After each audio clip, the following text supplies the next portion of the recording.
তোমার জন্য কেউ থামবে না, সূর্যও না, চন্দ্রও না, আলো বাতাস রোদ বৃষ্টি কেউ না, একটা মানুষও না, একটা মানুষও না। এ দুনিয়া বড় স্বার্থপর, বড় স্বার্থপর। এজন্য বাপ আপনাদেরকেও বলি, যুবক তোমাদেরকেও বলি, তুমি নষ্ট হয়ে গেলে শেষ পর্যন্ত মনে রেখো তোমার জন্য কেউ থামবে না। আপনাদেরকে বলি বাবা, স্ত্রী সন্তানের জন্য যদি আপনি হারাম উপার্জন করে জীবনটা শেষ করছেন, কোনোদিন পাবেনও নাই। সুদের টাকা, কিস্তির টাকা, হারামের টাকা, ওজনে কম দেওয়া, ধোকাবাজি, প্রতারণা করা উপার্জন করা দরকার ছিল না। আমনের কলজার মধ্যে শয়তানে বসায় দিছে যে বউ বাচ্চার লাগে এগুলা করতেছ, করো না রে বাপ, খোদার কসম এরা মনে রাখবে না, এরা মনে রাখবে না, এরা কোনোদিন বলবে না, এরা মনে রাখবে। দুপুর বেলা জানাজা হইছে, আসরের পরে জানাজা হইছে, কানছে 2 ঘন্টা 4 ঘন্টা, জি পুত, নাতি নাতনি, স্ত্রী সন্তান। ওই দিনকেই এশার নামাজের পরে দেখা যাবে এরা সবাই পাশের বাড়ির থেকে ভাত তরকারি রান্ধে আনছে, এরা খানা খাইতেছে, এরা গোশত খায়, মাছ খায়, ডাল খায়, সবই খাইতেছে। এরা না কানছে অনেক, ওই কানছে আর কি। এই জন্য আমি নিজেকে বরবাদ করে, আমার কবর, আমার আখিরাতকে নষ্ট করে আমি আমার স্ত্রী সন্তানকে হারাম খাওয়াইতে হবে, খোদার কসম এটা কোনো মুমিন করতে পারে, কোনো মুমিন করতে পারে। আমার ছেলে কোনোদিন 1 ওয়াক্ত ফজরের নামাজ পড়বে না, আর এমন জানোয়ারের জন্য আমি কামাই করুম, কমপক্ষে আমি আনিস এমন বেকুব না। তার লগে আমার আগে বুঝাপড়া করা দরকার। তুই মুসলমানের বাচ্চা কিনা আগে এটা বল, তুই ইমানদারের সন্তান কিনা বল বেটা।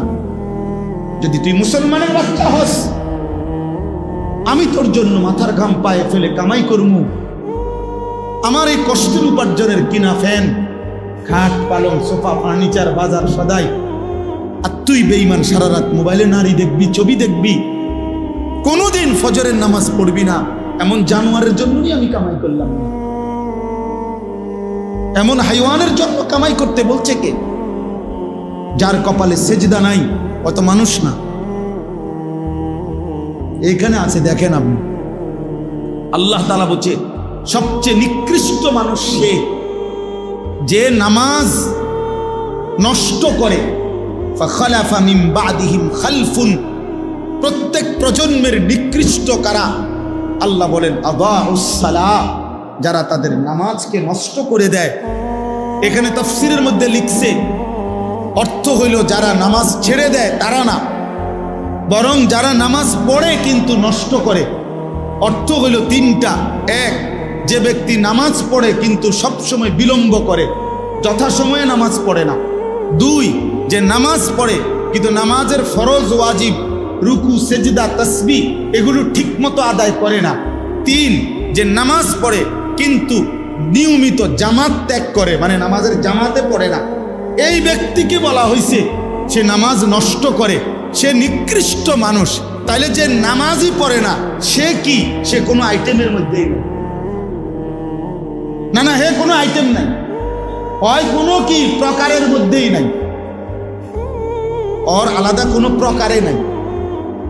বেনামাজির কোনো পরিচয়ই নাই, বেনামাজি কোনো মানুষের কাতারে না, বেনামাজি কোনো ইনসানে না, বেনামাজি কাল আনআম, চতুষ্প জন্তুর মতো, অথবা তার চাইতে নিকৃষ্ট।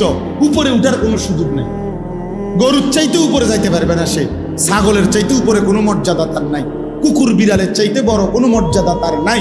আর যদি বেশি নামাইতে হয় তা এর চাইতে নামাইতে হবে, উপরের দিকে যাই। হ্যাঁ,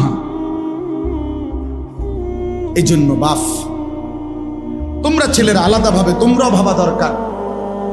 আর অভিভাবক যে কয়জন আছেন সামনে, আপনাদেরও ভাবা দরকার আপনার জীবনের উপার্জন কি। ভাত মিললে মিলবে, পানি মিললে মিলবে, সেটা আপনার মর্জি, দিলে দিবেন, না দিলে না দিবেন, খাওয়াইলে খাওয়াইবেন, পান করাইলে করাইবেন। তো রব্বানা লিউকিমুস সালাহ, তারা যেন নামাজ আদায় করে। নামাজ আদায় করে। এক সন্তানের জন্য বাবার প্রথম চাওয়া তার নামাজ, এক স্ত্রীর জন্য স্বামীর প্রথম চাওয়া নামাজ, এক মেয়ের জন্য বাবা মার প্রথম চাওয়া তার নামাজ, তার সিজদা, তার পর্দা, তার আখিরা। কারণ আমরা মুসলমান, আমরা বেঈমান না, আমরা দুনিয়াদার না, আমাদের গন্তব্য আখিরাত। আজ যদি আমরা মুসলমান ভুলে যাই আখিরাত, তো আখিরাত মনে রাখবে কে? হিন্দু বৌদ্ধরা, ইহুদি খ্রিস্টানরা? ওরা তো বুঝেই না কিছু। আল্লাহ তো কোরআনে বারবার বলছে ওরা বোকা, আহম্মক, লা ইয়াকিলুন, লা ইয়াফকাহুন। কোরআন সুন্নাহ বিহীন, তারা তো দলালিম মুবিন, স্পষ্ট গোমরা। তা আল্লাহ তাআলা বলছে, মুমিন, আমি তোমাকে ঈমান দিলাম, নবী রাসূল দিলাম, আমার আসমানি কিতাব দিলাম, যুগে যুগে বুঝাইবার জন্য উলামা কেরাম দিলাম, তারপরও পথ হারাইলা কেন? এই কয়জন ছেলে পেলে বাবা, তোমরাই বলো ভাই, কিসের অভাবে নামাজের গুরুত্ব বুঝলা না? কি আল্লাহ চেনো নাই, না রসুলের নাম শোনো নাই, নাকি কোনো আলেমের মুখে কোনোদিন শোনো নাই, না কোরআন শরীফ কোনোদিন দেখো নাই, নাকি কোনো মসজিদ দেখো নাই জীবনে কোনোদিন, নাকি কোনো আজান শোনো নাই কোনোদিন? কিসের অভাবে হারায় গেলা যারা নামাজ পড়ো না? বাপ, একটা যুক্তি তো থাকবে, হুজুর আমি এমন মরুভূমিতে ছিলাম যেখানে কোনো মানুষ ছিল না, যার কারণে আমি আল্লাহ চিনি নাই, আখেরাত চিনি নাই। আমি এমন পাহাড়ের গভীরে ছিলাম, আমি এমন সাগরের তলদেশে ছিলাম যেখানে কোনোদিন আজান শুনি নাই, যেখানে কোনোদিন কারো কাছ থেকে আল্লাহর পরিচয় শুনি নাই। চারিদিকে এত মসজিদ, এত মাদ্রাসা, এত উলামা, এত টুপি, এত আজান, তারপরেও তোমরা যারা বাবা দিনের পর দিন নামাজ পড়ো না, কিসের অভাব? কি যুক্তিতে আল্লাহর সাথে বোঝাপড়াটা কি হবে? রাসূলুল্লাহ সাল্লাল্লাহু আলাইহি সাল্লামের সুপারিশ কেমনে হবে? কেমনে হবে? আল্লাহর নবী সাল্লাল্লাহু আলাইহি সাল্লাম বলেন, বেঈমানের সাথে ইমানদারের যুক্তি, আল্লাহর নবী বলছে আসসালাহ, নবীজি বলছেন আল আহাদ, চুক্তি।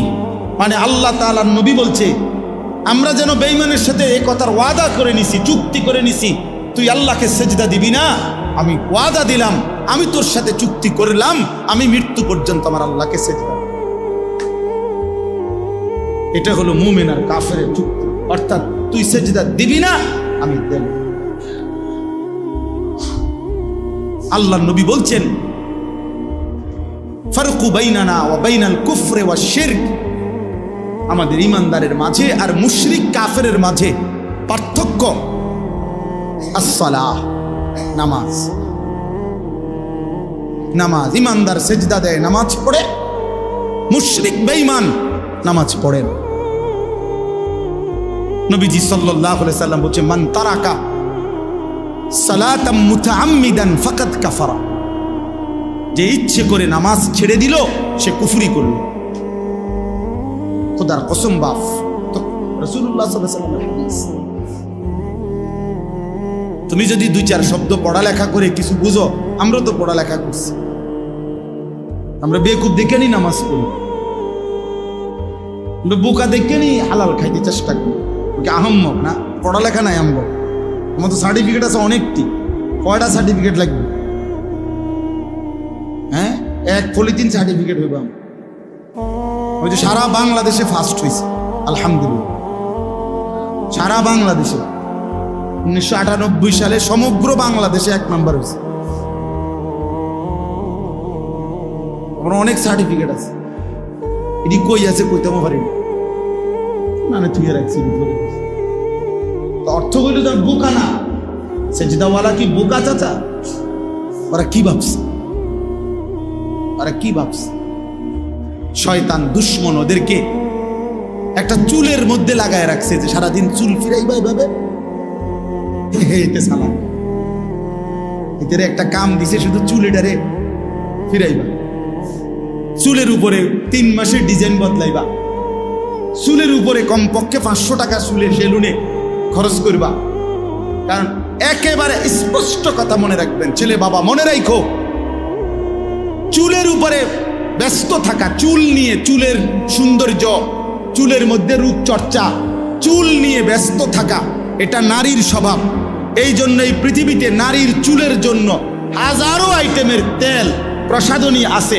নারীর সৌন্দর্য তার চুলে, এজন্য নারী তার চুল সুন্দর রাখা, লম্বা করা, চুলের উপরে, সৌন্দর্যের উপরে বহু ফিকির করে। এজন্য যেই সমস্ত ছেলে এই চুল নিয়ে ব্যস্ত, তোর মধ্যে মূলত পৌরুষ নাই, নারীর স্বভাব তোর উপরে গালেব, এই জন্য তোর মধ্যে এই মানসিক। পুরুষ যেটারে বলে ওটা তুই হারায় ফেলছিস। যারা তাদের মনের চাহিদার অনুসরণ করে, এই প্রিয় যুবক কিশোর বাবা, বুঝতে শেখো বাপ, নিজের হাতে নিজেরে তুলে নিও না বাবা। এই পৃথিবীতে মানুষের বাচ্চার, গরু ছাগলের বাচ্চা এক না। গরু ছাগলের বাচ্চা এটা নিজের মতো চললে কোনো অসুবিধা হয় না, যার কারণে 2 বাজার পরে গাবি বিক্রি করে দেয়, বাচ্চা এমনি বড় হয়ে যায়। বাছুর অসুবিধা হয় না, কারণ দুধ খানার মাসালা, ঘাস খানার মাসালা, আর তেমন কিছু নাই। কিছু দুধ খাবে আর ঘাস টাস খাবে, দৌড়াদৌড়ি করবে। এই গাভীর বাচ্চার এর দূরে ভুল বিষয়। কিন্তু মুসলমানের বাচ্চা, মানুষের বাচ্চা এটা না ভাইয়া। মানুষের বাচ্চার ইমান, ইসলাম, আখলাক, লেনদেন, আদব, আচরণ সব কিছু সুন্দর করা, ওই আলোকে জীবন গড়া, কবর ঠিক রাখা, হাসরের ময়দান আখেরাত ঠিক করা, এটা পুরা একটা জিম্মাদারি। এই জন্য আল্লাহ তাআলা একটা বাচ্চাকে লাওয়ারিশ দেয় নাই। মাথার উপরে তার মা, বাবা, দাদা, দাদি, নানা, নানি, বড় ভাই, বড় বোন, চাচা, মামা, ফুফা, খালু, এত অভিভাবক দিয়ে আল্লাহ তাআলা তার মাথার উপরে রাখছেন যেন সে উত্তম আখলাক নিয়ে জিন্দেগি গঠন করতে পারে। এটা লাওয়ারিশ না, লাওয়ারিশ না। এজন্য প্রিয় ভাই আমার, আল্লাহ বলছে ওয়াত্তাবাউশ শাহওয়াত, যে তার মনের চাহিদার অনুসরণ করে, তার মনে যা চায় তা। কিসের আল্লাহ, কিসের রসুল, কিসের কোরআন, কিসের কিতাব? হুজুর আমি কিচ্ছু মানি না, আমি মুক্ত, আমি স্বাধীন, আমার মনে যা চায় তা। আমি 3 মাস আগে চুল রাখছি এভাবে, এখন রাখছি এভাবে। আমি একবার পরছি সিপা ফ্যান্ট, আবার পরি ডোলা ফ্যান্ট। আমার যা মন চায় তাই। আমি মন চাইলে দাঁড়াইয়া পেশাব করি, মন চাইলে বসে পেশাব করি, মন চাইলে হাঁটতে হাঁটতে পেশাব করি। না রে ভাইয়া, এটা মুসলমানের জিন্দেগি, এটা মানুষের জীবন না, এটা মুমিনের জীবন না বন্ধু। নিজের হাতে যে নিজেকে তুলে নেয় সে শয়তান, সে শয়তান, ইবলিস। এজন্য ইবলিসের অপরাধের নাম কি? আনা আনা আনা আনা শব্দের অর্থ আমি। কোরআন শরীফে আছে আল্লাহ তাআলা জিজ্ঞেস করছে সেজদা দিলি না কেন ইবলিসকে? বলছে আনা খায়রুম মিনহু, আমি তার চেয়ে উত্তম। আল্লাহ বলছে কি বললি? আমার সামনে বললি আমি, আমি আল্লাহর সামনে, যা ফখরুজ, বের হ অহংকারী। আজকের থেকে কিয়ামত পর্যন্ত তোর উপরে আল্লাহর লানত। যা, সেই যে তাড়ায় দিল, আর কোনোদিন ফিরতে পারছে? আমি, আমার যা মন চায় তা। আপনি কে? হুজুর আপনার সমস্যা কি? আমি তো অনেক সময় বলি, অনেক ছেলেপেলে আছে না এমন, তারা একটু ভালো কথা বললে হ্যাঁ আপনার সমস্যা কি? তারা আরে বেটা বেউকুফ, আমার কি সমস্যা? তোরে না সমস্যা বেটা, আমার সমস্যার জন্য তো আমি বলছি না, তোর সমস্যা। তোর এই নারী ছবি, অশ্লীল দৃশ্য, বেনামাজি জিন্দেগি, ফজরের নামাজ না পড়া এই জীবন তোমারে জাহান্নামের আগুনে ফেলে দিবে। আমি তোমারে মায়া কইরা ধাউ ধাউ আগুন থেকে বাঁচাইতে চাই, এই জন্য ডাকছি। তোমার সমস্যা আমার হবে কেন? সমস্যা তোমার। নবীজি সাল্লাল্লাহু আলাইহি সাল্লামের হাদিসে আছে, নবীজি বলছে আমি চেয়েছি আমার একটা একটা উম্মত কোমরে জড়াইয়া ধরে হলেও জাহান্নামের আগুন থেকে বাঁচাইতে। সর্বশেষ কথা, ফাসাউফা ইয়ালকাউনা গাইয়া, আল্লাহ বলে এই 2টি মন্দ অভ্যাস যারা তাদের নামাজ নষ্ট করে, মনের ইচ্ছা মতো চলে, তারা নিকৃষ্ট প্রজন্ম, মন্দ উত্তরসূরি। আমি আল্লাহ তাদেরকে জাহান্নামের সবচেয়ে নিকৃষ্ট গর্ত গাই, এই গাই নামক গর্তের মধ্যে ছুঁড়ে মারে। পুরা জাহান্নামের মধ্যে সবচেয়ে নিকৃষ্ট একটি আযাবে, সবচেয়ে ভয়ঙ্কর একটা গর্তের নাম হলো গাই। তাফসীরে আছে। আশ্চর্য কথা হলো, নবীজি বলছে এই জাহান্নামের ওই গুহাটা এতটা ভয়ঙ্কর, জাহান্নামের বাকি অংশ আল্লাহর কাছে পানাহ চায় যে আল্লাহ, আমি জাহান্নামকেও ওই গর্তে ফেলিয়ে দেব।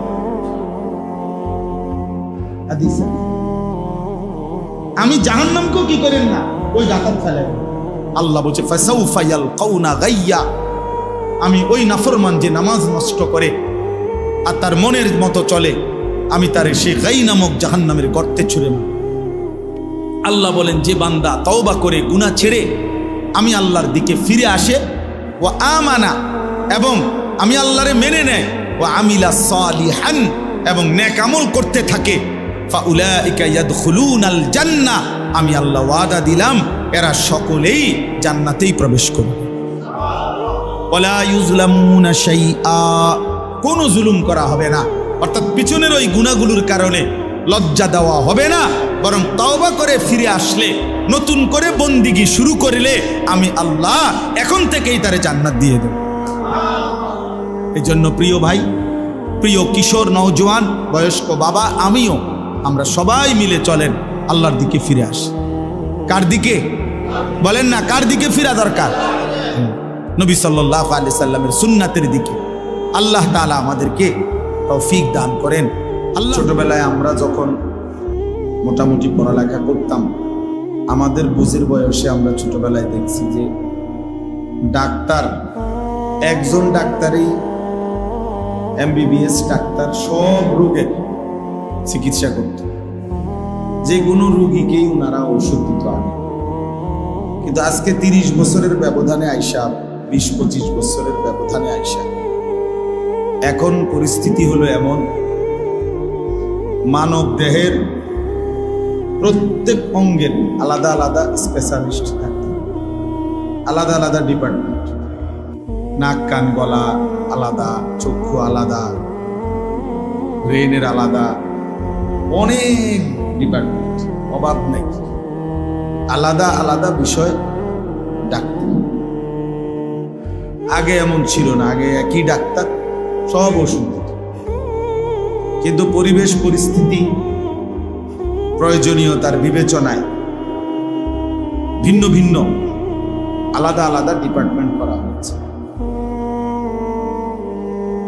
তাইলে একটা সময় আমরা মাদ্রাসায় পড়তাম,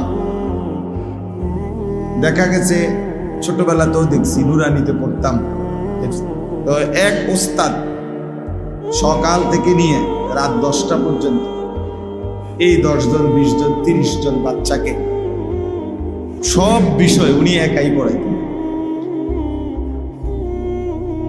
সময়ের প্রয়োজনে এখন বিষয় ভিত্তিক আলাদা আলাদা শিক্ষক ভিন্ন ভিন্ন রাখা আছে।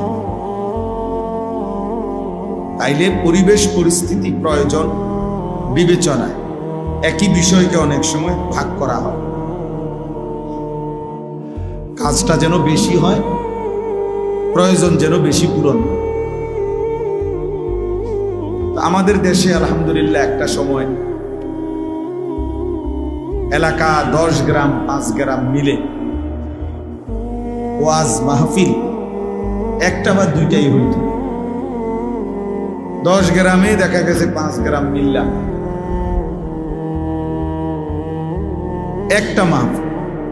আমি এমন একটা মাহফিলেও গেছি, একবার 2-3 বারই গেছি ওইখানে, কিশোরগঞ্জের দিকে। ওনারা বলছে যে হুজুর, আমরা আশেপাশের মোট 10 উপজেলা মিলে এই একটা মাহফিলের আয়োজন, 10 গ্রাম না, 10টা উপজেলার লোক একসাথে হয়ে বিশাল মাহফিল। তাহলে এক সময় এমনটা ছিল। সময়ের প্রয়োজনে এখন এলাকা ভিত্তিক, মহল্লা ভিত্তিক বিভিন্ন প্রয়োজনে আলহামদুলিল্লাহ এখন অনেক মাহফিল আগের চাইতে 10 গুণ বেড়ে গেছে। প্রতিটা মসজিদওয়ালা মনে করে ওনাদের মসজিদের জন্য একটা বাৎসরিক মাহফিল করা দরকার, মাদ্রাসাওয়ালা মনে করে মাদ্রাসার জন্য একটা বাৎসরিক মাহফিল দরকার। কবরস্থানওয়ালারা আমি মনে করে কবরবাসীদের রুহের মাগফিরাতের জন্য একটা মাহফিল করা দরকার। এরকম অনেকভাবে প্রবাসীরা মনে করে যে আমরা প্রবাসীদের উদ্যোগে একটা মাহফিল হওয়া দরকার। এরকম বিভিন্ন ভাবে আলহামদুলিল্লাহ অনেক মাহফিল এখন বেড়ে গেছে।